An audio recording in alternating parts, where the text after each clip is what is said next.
연예계의 잡음들, 연예계의 루머들, 연예계의 사건들이 끊이지 않고 있습니다. 강지환 씨와 김혜수 씨의 사건 두 가지가 오늘 준비되어 있는데 먼저 강지환의 성폭행을 목격했다.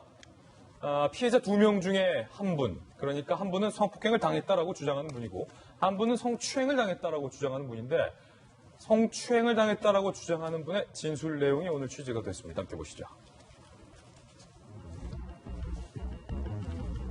잠에서 바로 깨서 바로 옆에서 배우 강지환이 이 씨에게 성폭행 시도하는 모습을 보고 놀라서 소리 질렀고 강 씨가 내가 소리 지르는 것에 깜짝 놀라서 일순간 범행을 멈췄다.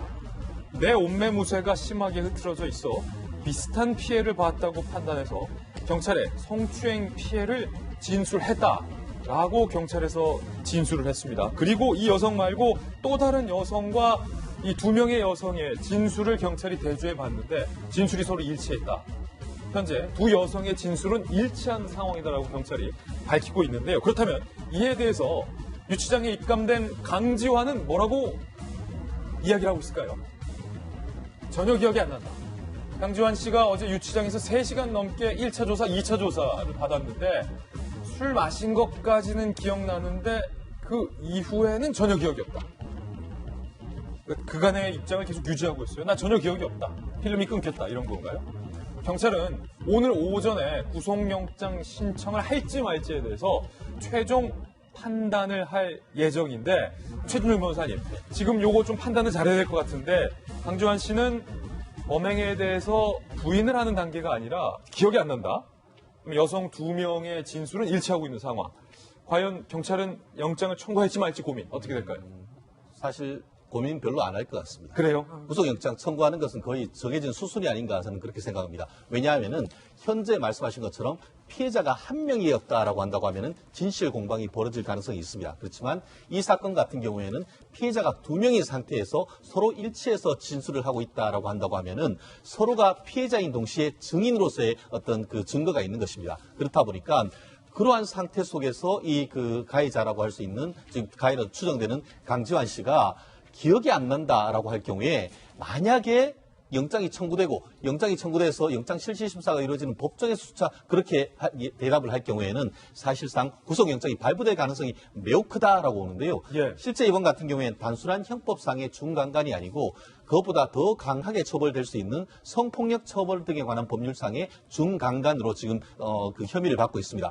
지금 법정형이 어떠냐 하면은 무기 또는 5년 이상의 유기징역으로서 벌금 자체가 없습니다. 그래서 유죄가 인정되고 거기다가 죄를 만약에 부인한 취지라고 한다고 하면은 구속을 넘어서 나중에 굉장히 중간 실형도 나올 수 있는 부분이라서 물론 아직까지 뭐 유죄가 확정되기 전까지는 무죄 추정이기 때문에 뭐라고 단정할 수는 없습니다만 피해 여성들의 어떤 그 증언 더불어서 피해 여성들의 어떤 그 성범죄를 당했을 경우에는 체액이라든가 이런 걸 그 채취해서 검사하는 해바라기 센터에서 어떤 물적 증거를 위한 조치까지 지금 돼 있다라고 하기 때문에 제가 봤을 때는 오늘 오후에 경찰발로 구속영장 신청했다는 보도가 나올 가능성 매우 높지 않은가 봅니다. 그렇군요. 연예계 관계자들과 방송 관계자들 강지환 씨에 대해서 이렇게 이야기를 하고 있습니다. 시한폭탄 같았다. 연예계 관계자들은요. 강지환의 사생활 문제는 언제 터질지 모르는 시한폭탄 같았다. 방송 관계자, 강지환이 술을 너무 좋아해. 술 때문에 사고를 치지 않을까 늘 조마조마했다. 글쎄요. 이거를 뭐 저희들이 100% 다 전적으로 믿을 수는 없겠지만 뭐 약간 이런 사건이 불거지고 나서 나온 말들이긴 합니다만 강지환 씨가 술을 너무 좋아했다라는 것들은 공통점으로 지금 진술이 되고 있는 것 같아요. 강지환 씨가 과거에 술과 관련된 인터뷰를 하는 대목도 다시 화제가 되고 있습니다. 직접 들어보시죠. 밤까지 다음날 시작하고 이런 숙소에서 이제 좀 집에 가는 사람들도 좀 잤죠. 이제 또 끝까지 가야 되는데 하던 거. 서 수장님, 물론 이제 뭐 평소에 술 좋아한다고 다 뭐 그렇다면 뭐 이런 성범죄를 짓느냐 뭐 이렇게 연결돼서는 절대 안 되죠. 네, 평상시에 그럼 애주가들은 다 성범죄자라는 얘기일 수도 있기 때문에 이건 좀 주의가 필요한 것 같아요. 맞습니다. 평상시에 술 좋아하는 사람들이 대부분 사람이 좋다라는 얘기를 많이 듣는데 그 부분과는 전혀 다른 부분일 것 같아요. 그냥 주변에서 워낙에 이 강지환 씨의 술 버릇이 조금 걱정이 많이 됐다라는 거죠. 왜냐하면 술을 마시면 계속적으로 밤새 먹는데요. 밤새 마셔서 필름이 끊길 때까지 마시는 게 술버릇이었다고 합니다. 그리고 집에 가려고 하면 너 예, 가지마, 나랑 더해 가지마. 이렇게 예. 붙잡기도 하고. 그리고 다음날 뭐 필름이 끊겨서 전혀 기억이 안 난다, 식은땀이 난다 이런 얘기를 많이 하기 때문에 사실은 영화 2012년 한 매체에서 이건 공개를 한 겁니다. 기본적으로 정말 이러다 영화가 아니면 드라마가 잘못되는 게 아닐까. 그리고 필름까지 끊기게 되면 실수를 할 수도 있는 부분이니까 그런 부분에 대해서는 지속적으로 걱정을 하던 그런 상황이었습니다. 저는 이 사건 터지고 나서 예.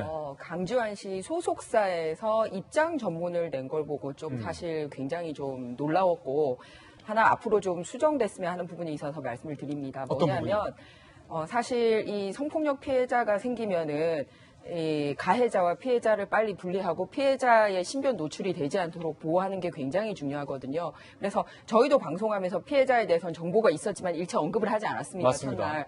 그런데 오히려 피해자의 신분을 노출시킨 게 이 소속사였어요. 그러면은 만약에 기자들한테라도 이렇게 입장을 밝히고 다만 이 부분은 보도하지 말아달라라든지 그게 이분들을 보호하는 거라든지 이렇게 해야 되는데 굉장히 이분들이 어느 회사고 무슨 일 하는지를 오히려 그 회사를 통해서 밝힌 꼴이 됐어요. 구체적으로. 네네. 그래서 너무 이게 이런 회사에서 같이 일하는 분위기니 평소에 얼마나 배려받지 못했을까라는 느낌이 들고 배우만 소속사에서 중요하지 나머지 같이 일하시는 분들에 대해서는 인권이나 대우가 이 정도인가 하는 그런 분개심이 좀 들었거든요. 그래서 저는 정말 이 사실관계를 밝혀지는 과정에 있어서 비록 소속사에서 그렇게 밝혔더라도 우리는 누군지 알아내려고 하고 그런 일을 자제했으면 하고 앞으로는 이런 식으로 밝히는 회사에 대해서 따끔하게 더 지적을 해줬으면 하는 바람입니다.